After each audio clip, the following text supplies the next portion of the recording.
দেখেন আপনাদেরকে একটা অন্যরকম জিনিস দেখাবো।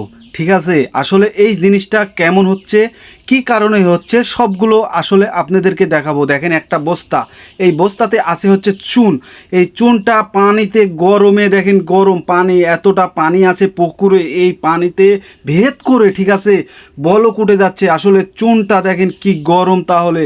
আর এই চুনটা দেয়া হচ্ছে হচ্ছে পুকুরের পরিষ্কার করার জন্য, জীবাণু যেন না থাকে সেই কারণে দেওয়ার জন্য। আসলে পানিটা দেখেন কি বলক উঠছে, এতটা হিট আর এতটা মনে হচ্ছে উপর থেকেও তাপ লাগছে। আর এই তাপের জন্য আমি এখানে দাঁড়াই থাকতে পারছি না, অনেক কষ্ট করে দাঁড়াই আছি।